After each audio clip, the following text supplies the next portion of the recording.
My family constantly shamed me for not having children, treating me as less than because I chose a different path, so in the ultimate twist of fate, I decided to adopt the one person they had all rejected and cast aside, forcing them to confront their own hypocrisy. I'm a 35-year-old woman who's always been content with my life. I never had kids, never planned to, and I'm financially independent. My job keeps me busy, and I love traveling and enjoying the freedom to live on my own terms. But if you were at my family's reunion last weekend, you'd probably think I was some kind of villain for not having a child or devoting my life to raising one. Family gatherings are supposed to be fun, a time to catch up, share meals, and laugh over old stories. Mine, however, felt more like an endurance challenge. The moment I walked into the house, I sensed the tension. I noticed the subtle glances exchanged between aunts, the overly cheerful smiles, and the barrage of loaded questions. I barely hung up my coat when my cousin Patricia, who has 3 kids and constantly posts about them on social media, loudly said, "You're still single, huh?" while showing off her latest school photos. Then another cousin added, "Must be nice to have all that free time. What do you do with yourself?" I smiled and shrugged, knowing there was no point in engaging further. But the questions didn't stop. Someone mentioned how their life truly began after having kids, and another asked if I'd ever considered adoption. It's not too late, but it's harder when you're older. It was as if they had rehearsed the whole act, a coordinated ambush designed to make me feel small. They delivered their comments with sugary sweetness, pretending to offer help while their judgment was as obvious as the lemonade on the table. Even my mom joined in, casually remarking that I was wasting my prime years and that every woman should experience the joy of motherhood. My dad agreed, adding that they'd love more grandkids. I tried to steer the conversation toward my career milestones and hobbies, but nothing mattered. My achievements held no weight here.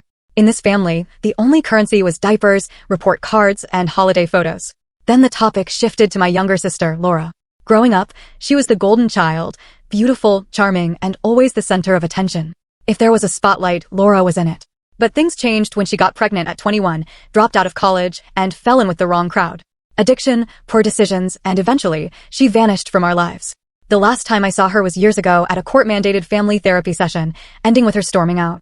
When her name came up, the room fell silent, as if everyone agreed not to linger on the painful memories. Then my aunt mentioned, almost offhand, that Laura's son, Jamie, was in foster care. She talked about it like she was discussing the weather, detached and emotionless. I froze. Jamie, whom I'd never met, was around 10 years old. The last I'd heard, he had lived with Laura and one of her boyfriends until that arrangement crumbled. "What do you mean he's in foster care?" I asked, and my aunt just shrugged, saying, "You know how Laura is, her choices caught up with her per kid. But what can you do?"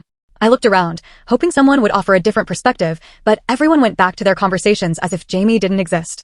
When I pressed my parents, they brushed it off. "You wouldn't understand. It's not that simple," my mom said.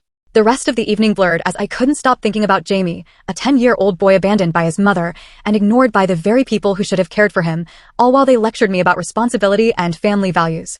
That night, I couldn't shake the thought of him.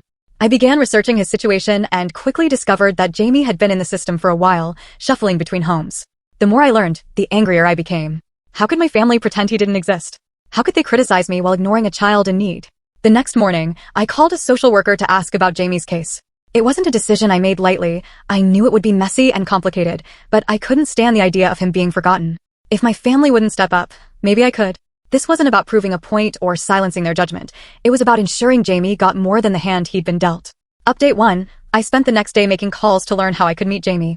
The social worker explained that he'd been in foster care for a few years, moved between placements, and had been labeled as having behavioral issues. When I asked what that meant, she mentioned difficulties adjusting, acting out, and struggling at school. It wasn't surprising, no kid who's been through what he has would be unscathed. Although cautious about letting me visit, given Jamie's trust issues, once she learned I was a family member, albeit a largely forgotten one, she agreed to set up a supervised visit. She did warn me to manage my expectations. A week later, I arrived at the foster care center with sweaty palms and a fidgeting bag strap. The social worker led me to a small room with mismatched furniture and peeling, bright paint. There, Jamie sat at a table, drawing on a scrap of paper. His hair was shaggy, and he looked much smaller than a 10-year-old should. He didn't look up when I entered. I sat across from him, unsure what to say. The social worker introduced me as his aunt. Jamie glanced at me briefly before returning to his drawing, his shoulders slumped and pencil gripped tightly. Not wanting to push him, I simply commented on his art, a detailed, precise sketch of a robot. He mumbled a quick thanks and kept working. That first meeting was quiet and awkward, yet I felt an inexplicable pull toward him. I understood his hesitance to trust, but I knew I wanted to return. When I told my family about the visit, the reactions were exactly as expected. My mom rolled her eyes, calling me dramatic. My dad scoffed, claiming I was trying to be a hero, and my cousins laughed, saying I'd regret it. Their words stung, but I wasn't doing this for them. Over the next few weeks, I visited Jamie several more times. He remained cautious at first, but slowly, he began to open up. One visit, I brought him a sketchbook, and his face lit up for the first time. He loved drawing robots, spaceships, and superheroes, and he was really good at it. When I asked about his favorite movies, he rattled off a list of animated films. I made a mental note to watch them so I'd have more to share with him. Gradually, Jamie began revealing small pieces of his past, stories of his mom singing to him, her scent of strawberries, and how she eventually stopped being there when he needed her most. It broke my heart, but I let him speak. By the time I decided to start the adoption process, I was fully aware of the challenges ahead. The paperwork was overwhelming, and the system was designed to filter out anyone not 100% committed. Some friends supported my decision, while others questioned whether I was ready for the responsibility, reminding me that Jamie came with a lot of baggage. Their concerns didn't change my mind, but they made me pause and consider the weight of what I was taking on. My parents were furious when they found out. They accused me of embarrassing the family and bringing shame upon us all. My mom even claimed I was stealing Laura's child, which was ironic, considering how quickly they distanced themselves from Jamie after endless arguments. I eventually stopped answering their calls. Fortunately, not everyone opposed my decision. A couple of close friends helped me set up a room for Jamie, painting the walls a soft blue, installing shelves for his sketchbooks, and putting up a small desk where he could draw. I wanted him to feel like he had his own space, even if he wasn't living with me yet. During one visit, Jamie confided that he'd been bullied at his foster home. Other kids teased him for not having a real family. I could see the pain behind his eyes, and it only strengthened my resolve to give him the love and stability he deserved. How much it hurt him, even though he tried to act like it didn't. I promised myself I would change that. He deserved to feel safe. But then the process hit a snag when the agency requested family references. My parents refused to vouch for me, claiming I wasn't fit to raise a child. It felt like a punch to the gut, but I didn't let it stop me. I reached out to coworkers and friends who were more than willing to support me. Eventually, Jamie came for his first sleepover at my house. He was nervous, and so was I. We attempted to make pancakes for dinner, but it turned into a disaster. The batter ended up everywhere except in the pan, and we laughed so hard tears streamed down our faces. That night, for the first time, I saw him completely let his guard down. As I tucked him in, he asked if he could come back again, and I told him he was always welcome. It wasn't perfect, and I knew more challenges lay ahead, but in that moment, it felt like we were on the right path. Update 2: the adoption process started moving faster than I expected. The first major hurdle was the home inspection. When the social worker called to schedule it, suddenly every corner of my house felt inadequate. I spent the week before her visit child-proofing every nook and cranny. I bought outlet covers, rearranged furniture, and stocked the fridge with kid-friendly snacks. A friend even helped me assemble a second-hand bookshelf for Jay's room, which he'd already begun decorating with his drawings. On inspection day, I was a bundle of nerves, but the social worker wasn't overly critical. She walked through the house with her clipboard, checking off items, and when she reached Jamie's room, she smiled at the sketchbooks neatly lined up on his desk. "He's going to feel at home here," she said.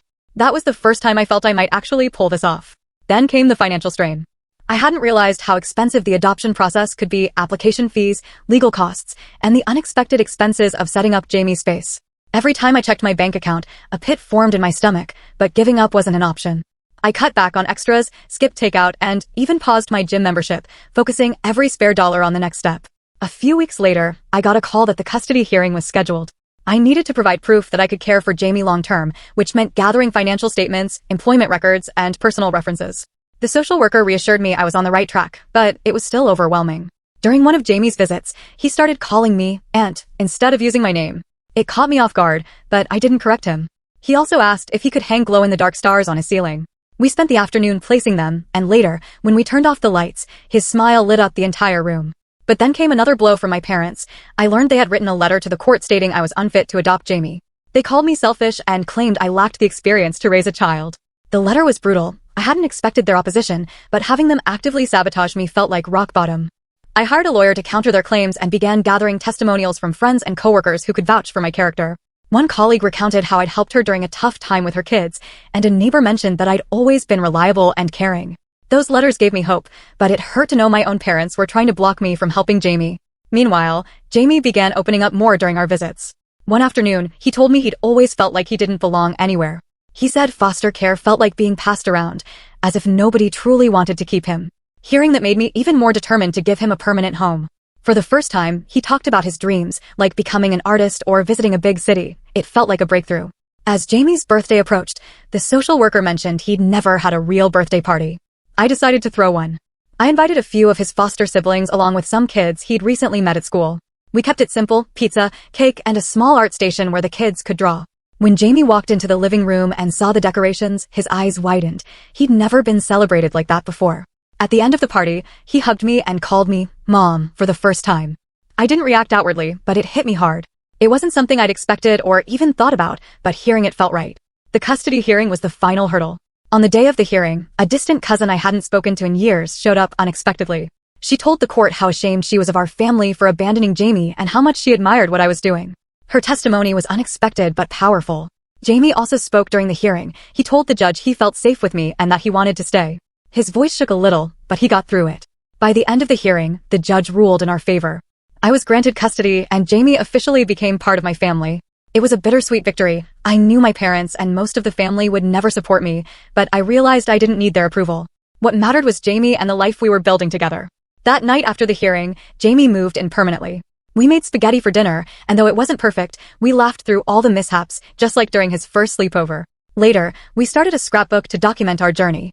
As I looked at the first page filled with his drawings and photos from his birthday, I felt we were finally creating something real. The next morning, I blocked my family's numbers, not out of anger, but because I needed to focus on Jamie and our future. For the first time in a long while, it felt like we were heading in the right direction. Update 3: Jamie moving in permanently marked the start of a new chapter, though it wasn't without bumps. The biggest challenge at first was establishing structure. He wasn't used to having rules, like finishing homework before playing video games or putting dishes in the sink. There were a few arguments and slammed doors, but I stayed consistent, and over time, he began to adjust. Mornings were especially tough. Jamie hated waking up early for school and would drag his feet until we were both rushing out the door. But by the end of the first month, we had a system. I packed his lunch while he got dressed, and we shared a quick breakfast before heading out. It wasn't perfect, but it worked. At school, Jamie struggled with math. His teacher sent notes about incomplete assignments and low test scores, but she also highlighted his talent for art. One afternoon, Jamie brought home a crumpled drawing from class, a vibrant sketch of a futuristic city that was simply incredible. I decided to enroll him in a weekend art class at the local community center, and he was thrilled. Seeing him excited about something gave me hope that we were on the right path. The community around us also stepped up in ways I hadn't expected. A neighbor, Mrs. Green, stopped by one day with a batch of cookies for Jamie. She explained she'd heard his story and wanted to make him feel welcome. In the following weeks, other neighbors introduced themselves, offering help or just stopping to say hi. When they saw us outside, they waved. Jamie even made friends with a boy 2 houses down. They bonded over a love of video games and spent afternoons riding bikes around the neighborhood. For spring break, I planned a road trip. Jamie had never seen the ocean. The drive was long, but we passed the time singing along to the radio and playing spy games. When we finally arrived, Jamie ran straight to the water, fully geared up in his water shoes, and laughed as the waves splashed over his feet. It was the happiest I'd ever seen him. We spent the weekend building sandcastles, collecting seashells, and eating way too much ice cream. On the drive home, he fell asleep in the car, clutching a souvenir seashell he'd found. Back at school, Jamie's art continued to flourish. Teacher asked if she could display one of his drawings in a school exhibit. Jamie was nervous at first, but when the evening of the event arrived, he was beaming with pride. His drawing, a detailed portrait of a robot, was showcased prominently and parents and students stopped to admire it. Seeing others appreciate his talent boosted his confidence, and I couldn't have been prouder. Things shifted when I received a message from Laura. It was the first time in years I'd heard from her, and she wanted to see Jamie. Unsure how to handle it, I sat him down and explained the message. I made it clear that the decision was entirely his. He hesitated at first, but eventually agreed to meet her. The meeting was tense. We met at a park with me keeping a discreet distance while Jamie and Laura talked. Jamie was polite but cautious, and Laura seemed uncertain about how to connect with him. She apologized for her absence, yet Jamie barely spoke. After an hour, he returned to me saying he was ready to leave. It was obvious he wasn't ready for any kind of relationship with her, and I told Laura that Jamie's well-being came first. She nodded and left without further argument. Not long after, Jamie had another big win at school. He entered a district-wide art competition and earned an award for his work. During a small school ceremony, Jamie's name was called. He walked up to accept his award as the entire room clapped for him. That night, we celebrated with a movie and popcorn, laughing and quoting lines back and forth. It felt like we were finally finding our rhythm as a family. Out of the blue, one of my cousins reached out to apologize for the way they had treated me. They admitted they'd been wrong to judge me and even said they admired what I'd done for Jamie. I accepted the apology, but I kept my guard up. Too much had happened for me to fully trust them again. Meanwhile, the rest of the family continued to gossip. I'd hear snippets from acquaintances claiming that I'd stolen Jamie from Laura or that I was trying to make myself look good. It didn't bother me anymore. Jamie's happiness was my priority, and the rest was irrelevant. One evening, as we were putting up decorations for our new holiday tradition, Art Night Fridays, where we created something together, Jamie looked up and said, "This feels like home now." Hearing that made all the struggles worthwhile. As we sat down to paint, I realized we weren't just getting by. We were thriving. We were building something strong and beautiful together. Jamie wasn't just healing, he was growing, and so was I. Together, we were creating a future that truly felt like ours. Update 4 Life with Jamie continued to evolve, though it wasn't without challenges. The first real hurdle came when Jamie started falling behind at school. His teacher called me in for a meeting, pointing out that he had trouble focusing in class. His homework was either incomplete or rushed, and he'd become frustrated during tests, sometimes leaving answers blank. His frustration even spilled over at home. He slammed doors and stomped off when things didn't go his way. I knew it wasn't just about schoolwork. There was more going on beneath the surface. One evening, Jamie admitted that some kids at school had been teasing him. They had found out he was adopted and started calling him names like nobody's kid. I could see how much it hurt him, even though he tried to brush it off. Instead of letting the pain linger, I suggested we channel his feelings into something creative. Reluctantly, Jamie agreed to start a new drawing. What he produced blew me away, a detailed, emotional image of a lone tree in a storm, its roots clinging tightly to the earth. I decided to enter it into a local art contest. Jamie's drawing won second place, and he finally began to see the power of his talent. Around the same time, Laura started contacting me more frequently. At first, her messages were innocent, asking how Jamie was doing, if he was eating well, or if he was happy. But soon, they escalated into demands to see him regularly. Not wanting to cut her off completely, I encouraged Jamie to decide what he felt comfortable with. After a few hesitant calls, he told me he wasn't ready for more visits. I relayed his decision to Laura, but she didn't take it well. Her calls grew more persistent, and I realized I needed to set firmer boundaries. The rest of the family eventually found out. They accused me of overstepping my role and trying to erase Laura from Jamie's life. Gossip reached a boiling point when I ran into my mother at the grocery store. Without even looking at me, she said I'd ruined everything by adopting Jamie. Her tone was icy, and it was clear her mind was made up. I didn't argue, I just walked away. After that, I contacted my lawyer to draft a legal letter ensuring that Laura's involvement would be limited unless a third party was present. I wasn't taking any risks with Jamie's well-being. At school, Jamie's struggles remained a concern. I met with his teacher and the principal to devise a plan. They suggested extra tutoring and more one-on-one time with his teacher during breaks. I also reinforced positive habits at home, no screens until homework was done, and a fixed bedtime to help him focus during the day. Gradually, Jamie began to find his footing. He even made 2 new friends at school, one of whom shared his passion for drawing. They spent hours sketching together, trading ideas, and showing off their work. One evening, after a particularly rough day, Jamie came into the kitchen while I was cooking dinner. He paused for a moment before asking, "You're not going to get rid of me, right? Like my mom did?" That question broke my heart. I stopped what I was doing, knelt down to his level, and told him he was my family forever, no matter what. He nodded, but I could tell it would take time for him to fully believe it.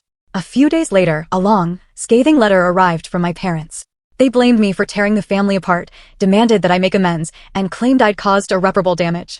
I didn't reply. I wasn't going to let their negativity take up space in the life Jamie and I were building. To give Jamie a sense of ownership and security, I converted part of the basement into an art studio. We painted the walls together, set up shelves for his supplies, and he chose a bright red desk as the centerpiece. I added a corkboard for him to pin his favorite pieces. When it was done, Jamie beamed. He spent hours down there sketching and experimenting with new ideas. It became his safe space. There were small victories along the way. One day, Jamie came home from school proudly waving a spelling test with a perfect score. We celebrated with his favorite dinner, mac and cheese with hot dogs, and spent the evening playing board games. It was one of those nights when everything felt easy and right. As I watched Jamie's progress, I realized we both had a lot of healing to do, but we were doing it together, step by step. My focus shifted toward helping him build confidence and independence. He wasn't just my responsibility, he was my family. Together, we were creating something solid that would last. For the first time in a long while, it felt like the storm was clearing. Jamie had his roots, and so did I. Update 5 One afternoon, Jamie's art teacher came to me with exciting news. Without telling him, she had submitted one of his drawings to a regional contest, and it won first place.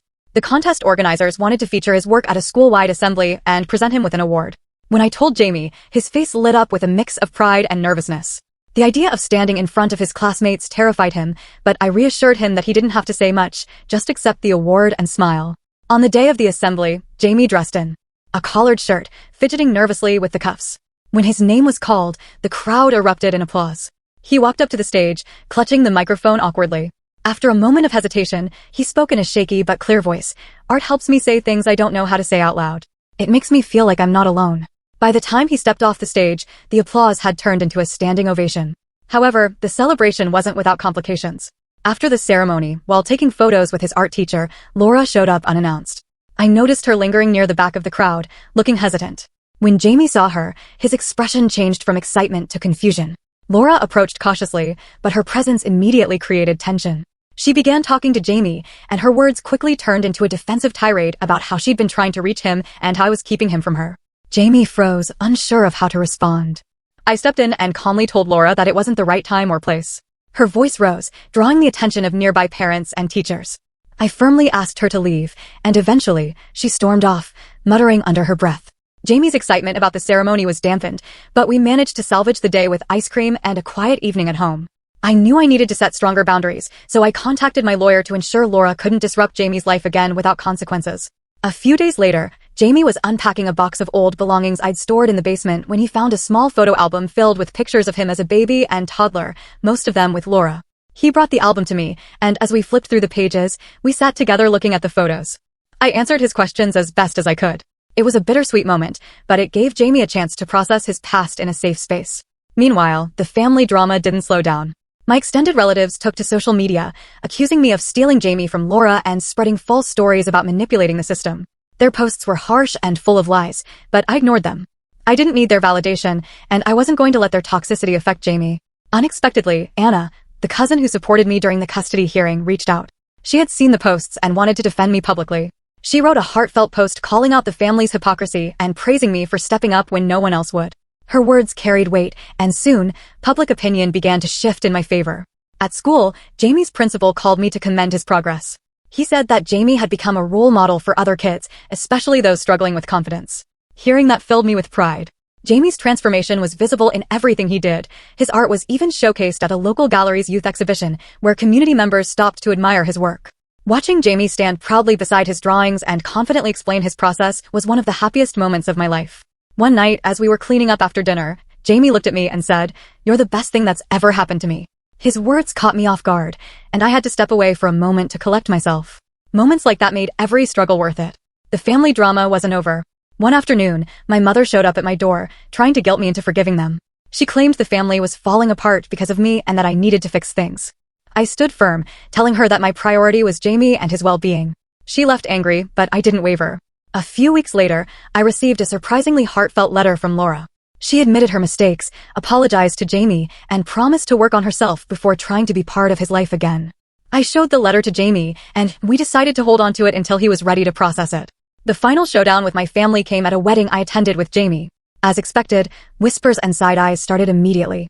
At one point, a relative made a snide remark about my charity project.